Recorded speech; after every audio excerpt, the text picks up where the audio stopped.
안녕하세요. 저는 오늘 그 세무사님들 대상으로 강의를 진행하게 된 3M 컨설팅에서 대표이면서 기업 경영 컨설팅 담당하고 있는 김정태입니다.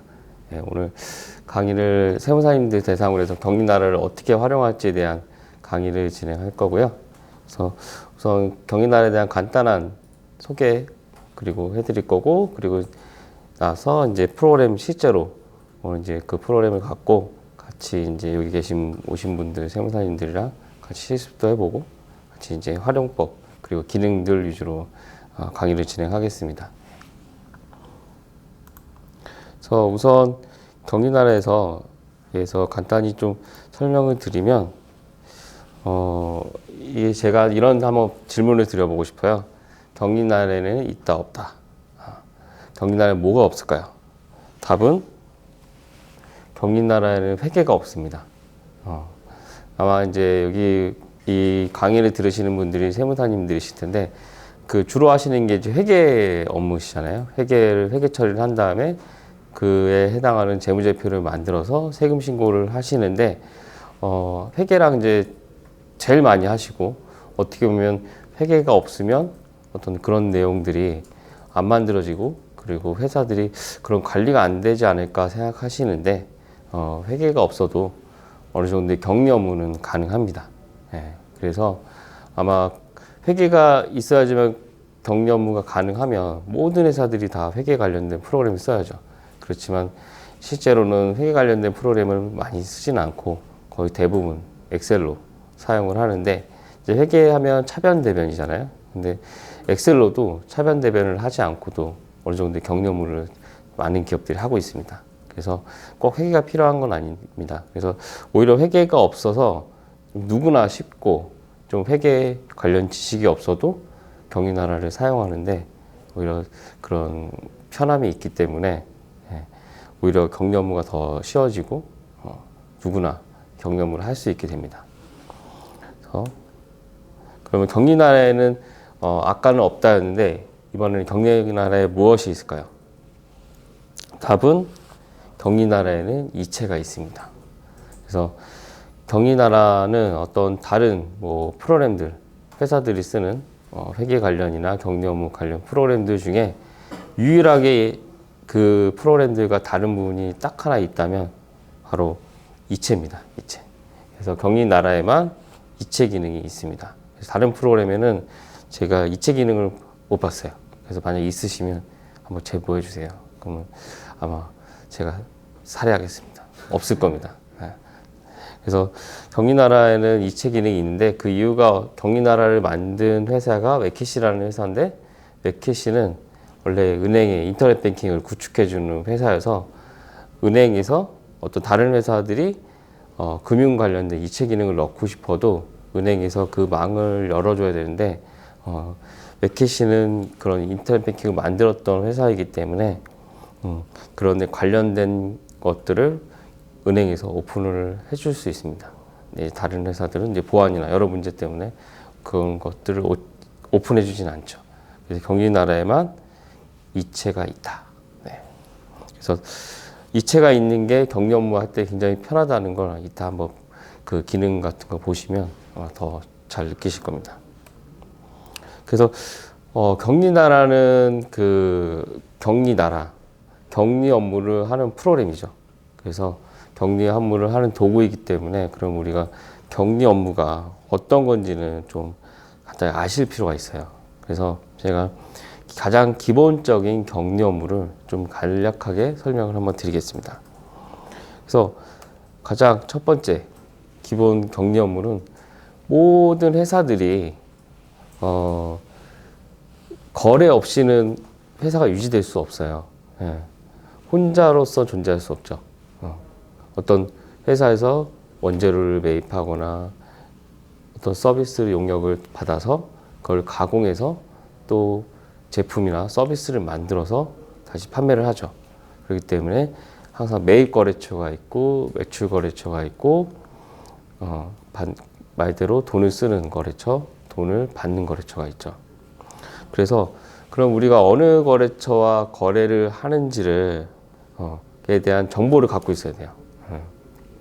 그래서 내가 거래하는 거래처의 상호, 그리고 중요한 사업자 번호, 그리고 담당자 이름, 그리고 연락처, 이런 정보들을 정리해놔야지 우리가 그 거래 회사와 거래할 때 빠른 여러 가지 대처나 여러 가지 업무를 진행할 수 있습니다. 그래서 첫 번째, 거래처 정보에 대한 관리를 하셔야 돼요. 그 다음에 매출 관리. 간단히 얘기해서 우리 회사가 얼마를 벌었냐. 어떤 회사와 계약을 통해서 매출이 발생하는 거죠. 그래서 내가 이런 상품을 제공할 테니 당신은 그에 해당하는 어떤 금액을 지불해 주세요. 이렇게 계약을 성사하고 물품을 제공하고 그리고 결제를 언제 받을지 또 정하죠. 그래서 매출이 발생했다는 거는 우리가 얼마를 벌었냐도 있지만 우리가 그 상대방에게 얼마를 받아야 되는지를 아는 거죠. 그래서 거래처 정보 관리가 돼 있어야 어느 거래처로부터 얼마를 받아야 하는지를 바로 확인하고 바로 알 수 있습니다. 그래야 그 거래처한테 대금을 요청할 수 있겠죠. 그 거래처 상호도 알고 있어야 되고 담당자 연락처, 뭐 그런 사업자 번호 그런 걸 알고 있어야 세금계산서 발행도 할 수 있고 발행을 함으로써 상대방에게 돈을 결제를 요청할 수가 있죠. 그리고 세 번째로 매입과 비용 관리입니다.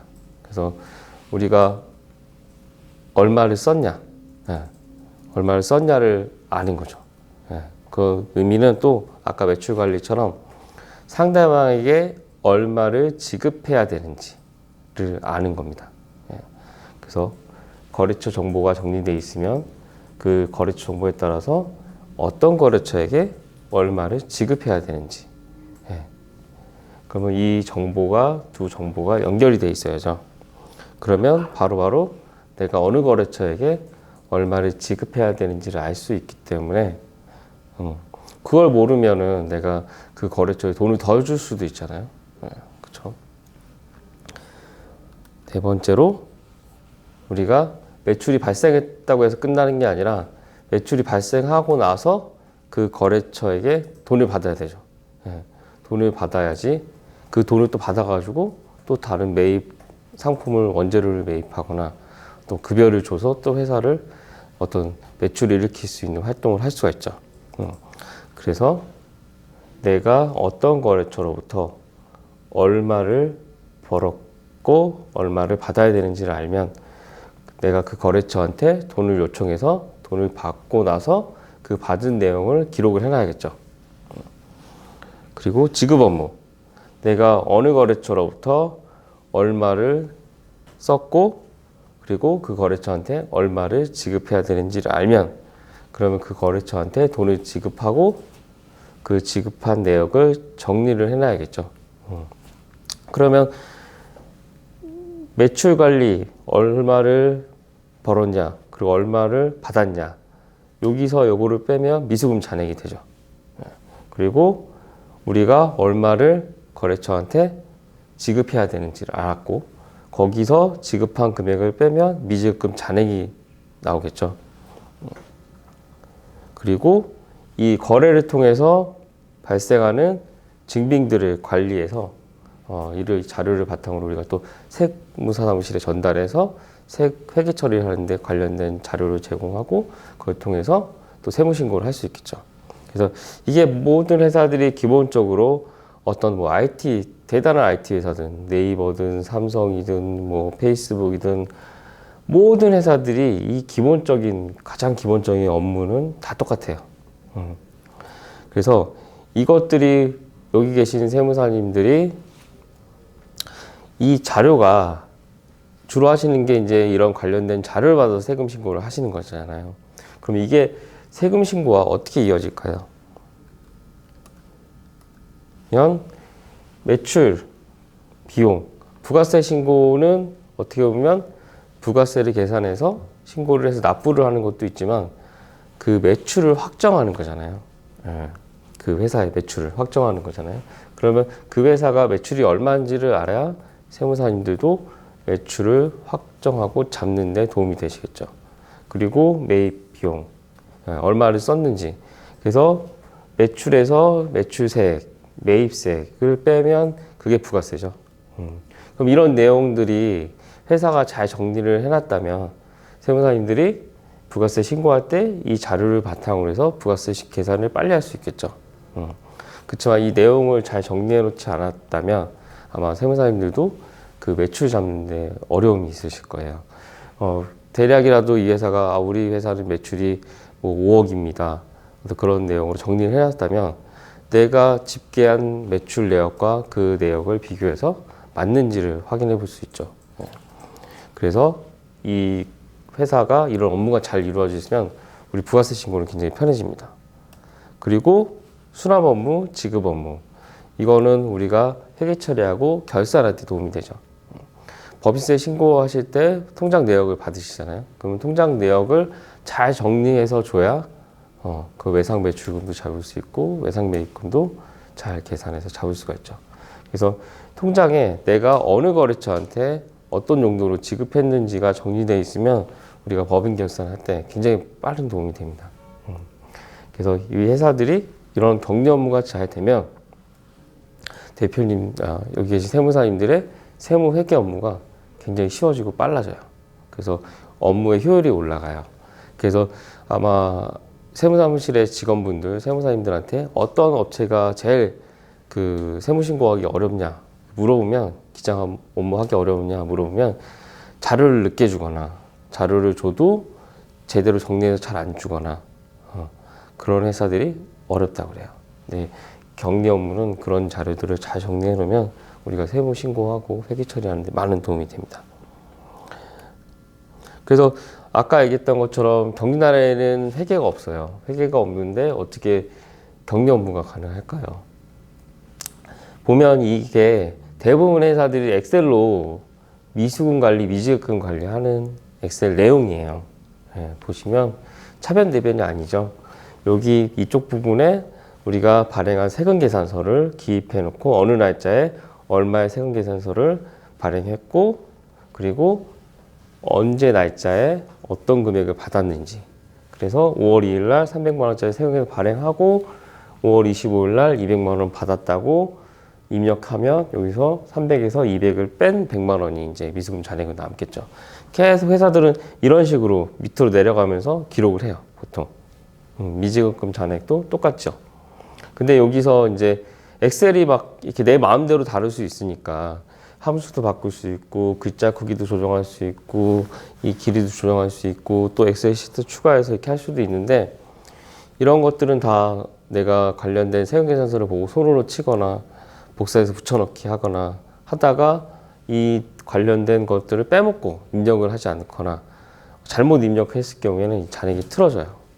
그래서 이 엑셀로 하는 업무가 우리가 관련된 자료를 받아서 회계 처리하고 기장 업무 하기가 어려워요. 왜냐하면 이 자료가 신뢰성이 굉장히 떨어지기 때문에.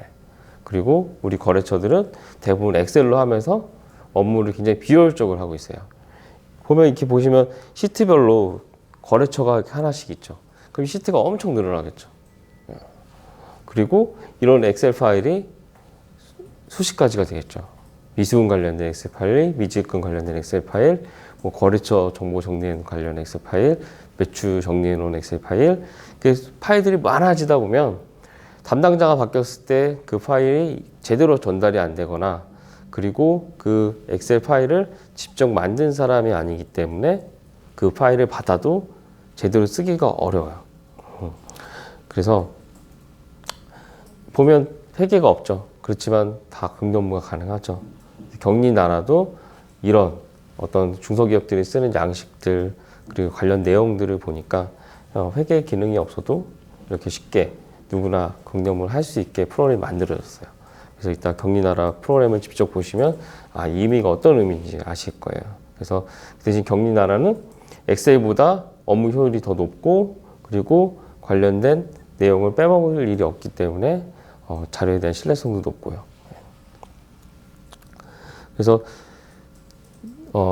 우리가 이제 회사가 기본적인 격리 업무를 해주면 그 내용을 바탕으로 회계 처리를 하고 회계 처리한 내용을 바탕으로 재무제표를 만들어서 세무신고가 이루어지죠. 그래서 어떻게 보면 격리 업무와 회계 업무, 세무신고 업무는 좀 다르다고 볼 수 있어요. 그래서 오히려 기본 격리 업무는 회계 프로그램보다는 누구나 좀 쉽게 격리 업무를 할 수 있는 그에 특화된 프로그램을 쓰는 게 더 효율적일 수 있습니다.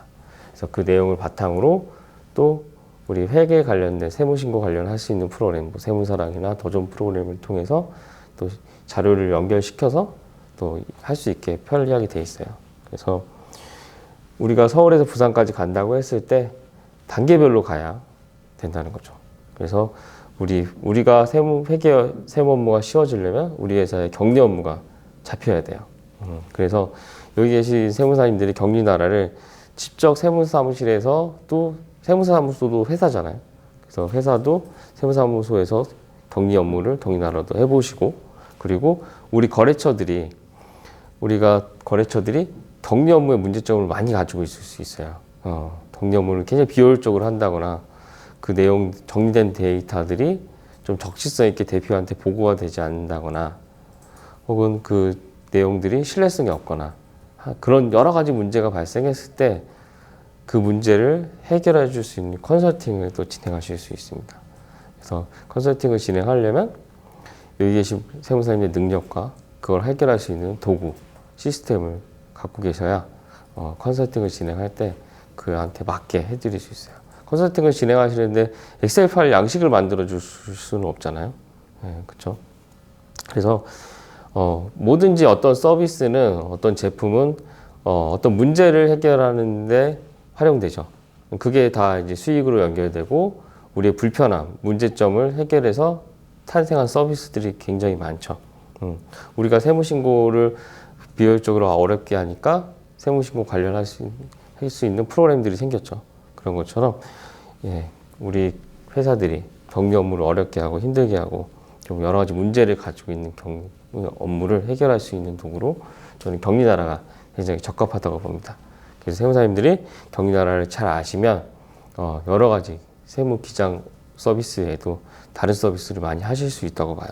그래서 그런 관점에서 오늘 격리 나라 프로그램을 익혀보시고 한번 그런 관점에서 한번 바라보시면 굉장히 그 수익을 올리시는 데 도움이 많이 되실 거예요. 그리고 그렇게 회사가 격리 업무가 잡히면 우리가 세무 신고하는데 굉장히 더 전보다 편리해져요. 그래서 직원들이 그전에는 한 40개 정도의 기장을 했다면 그 기장할 수 있는 거래처 수를 더 늘릴 수도 있겠죠. 그럼 수익성이 더 좋아지겠죠. 그래서 격리 나라 프로그램을 잘 활용하시면 수익성도 올리실 수 있고 매출도 올리실 수 있습니다.